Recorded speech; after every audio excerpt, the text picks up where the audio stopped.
Hello. Today I will be showing how I create the seafood flavor seitan.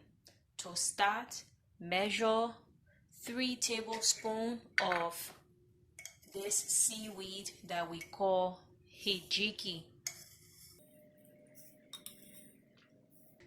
And I bought mine from the Asian grocery store. This is what the seaweed looks like. When I first saw this, it reminded me of my loose leaf Earl Grey tea.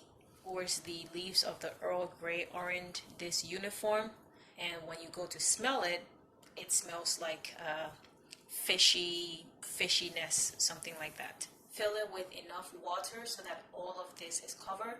Set this aside for 30 minutes to 1 hour so that the seaweed can soak. Mine has been soaking since overnight and it is ready to go. As you see, once you soak it for that duration of time, it expands a little bit. That's what it looks like after being soaked. Drain all of the water from this and put it into your blender so we can blend it. 3 tablespoons of the seaweed is a lot, so I will suggest, if you're hesitant or you're not making this much seitan seafood flavor, use less or use more as you see fit. I intend to make a large batch, and I also want the seafood flavor to be very strong in it. So go ahead and blend this. I'm experimenting with this as we are doing this together. Okay.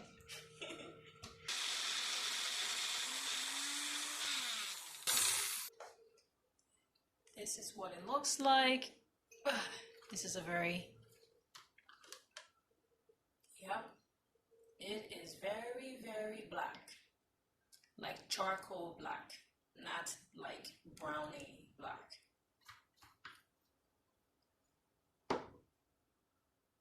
The next step is to create the seitan mixture. And for this, I will not be measuring because I've created a detailed video how one can go about creating wheat gluten meat. Putting a little bit of salt.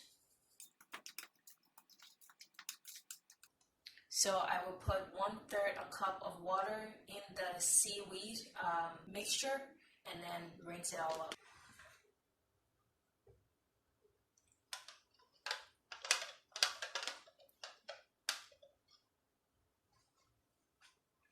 And I do not want to make the seitan mixture too watery because then I will need to add more flour mixture. Let's see how that went.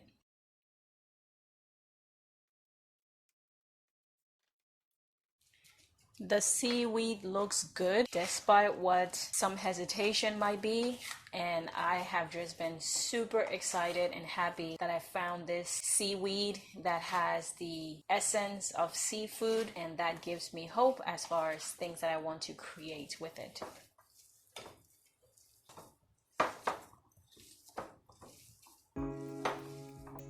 It is slightly wet, but I believe once I mix it enough, I'll be able to work with it. I am going to add a little bit more flour.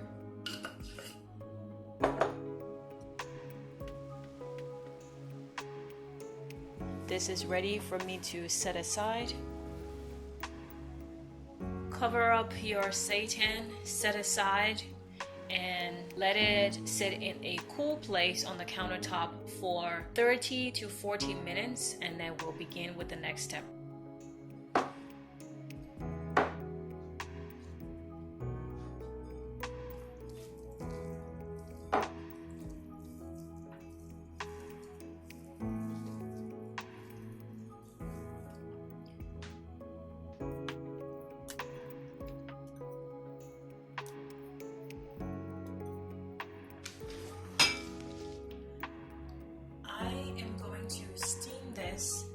And this is part of a strategy that I want to experiment with.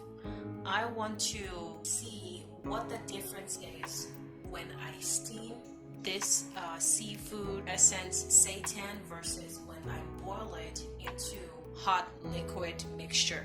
There's a reason why I'm toying with this idea, because the last time I made this recipe, I did boil it, and although the seafood flavor was there, I am now choosing to steam it. So the next step for this process is go ahead, if you have a steamer like this one. My rice cooker has a one of these things to steam vegetables, and I have made seitan this way. I will be steaming it on steam cook for about 15 minutes.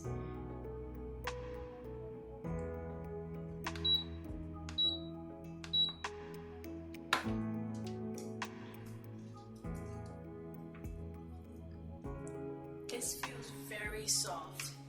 And there you have it, my people. This is the seafood essence seitan, and I cannot wait to try it in the recipe that I'm going to create next.